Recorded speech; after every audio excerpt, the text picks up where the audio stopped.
Medical disclaimer. This video is for informational purposes only and is not intended to be a substitute for professional medical advice, diagnosis, or treatment. Always seek the advice of your physician with any questions you may have regarding a medical condition. Welcome back to the channel. Today we're going to look at hypertension, which is also known as the silent killer. So, what is hypertension?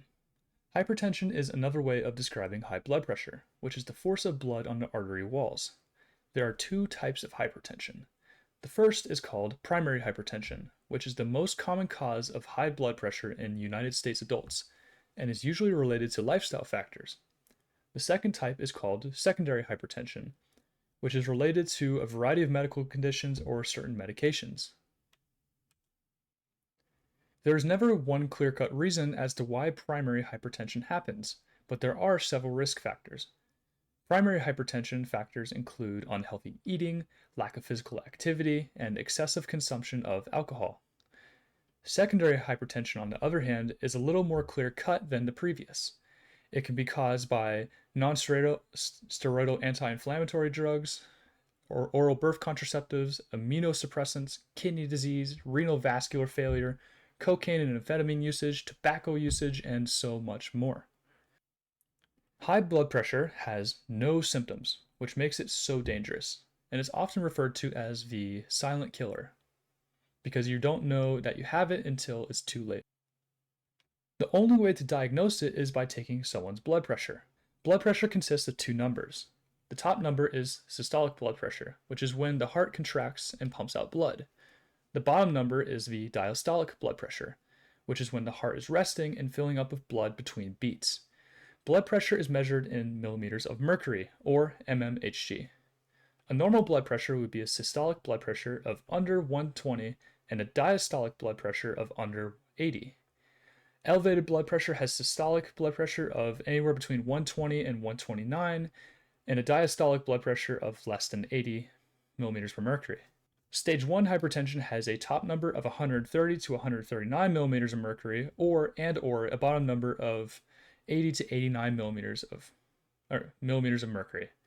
Stage 2 hypertension has a top number of over 140 millimeters of mercury, and a bottom number of higher than 90 millimeters of mercury.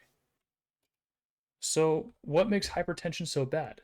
What could be wrong with a high blood pressure?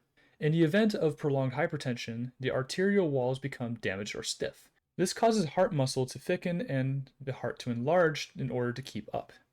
However, cardiac tissue is not meant to expand in this matter. Because of this, if not managed correctly, the consequences of hypertension can be deadly. Common complications include coronary artery disease, stroke, heart attack, peripheral artery disease, pregnancy complications, kidney disease, kidney failure, eye damage, and vascular dementia. Fortunately, we do have medications to treat hypertension. There are 4 general drug classes that are used to treat this. The first are angiotensin-converting enzyme inhibitors, also known as ACE inhibitors. This class of medicine blocks the production of the angiotensin II hormone, which prevents the blood vessels from narrowing. Something worth noting is that ACE inhibitors are associated with a higher risk of angioedema, especially in people of African descent, including African Americans. Angioedema is similar to the swelling of hives, but it occurs under the skin instead of on the surface. It can become especially dangerous if it occurs in the throat or tongue, as it can obstruct breathing. The second class of medicines are angiotensin II receptor blockers, or called ARBs. These medications block the angiotensin II hormone from binding with receptors in the blood vessels, hence preventing narrowing. The third class of medications are calcium channel blockers, which prevent calcium from entering the cardiac muscle of the heart and the smooth muscle of the blood vessels, allowing the blood vessels to relax, as calcium is known to cause muscle contractions. The final class of medications are diuretics, which flush excess sodium out of the body, thereby reducing the amount of fluid in the blood. There are a few ways to prevent hypertension, which include eating healthy, cutting down on sodium, keeping a healthy weight, staying active, and drinking alcohol in moderation.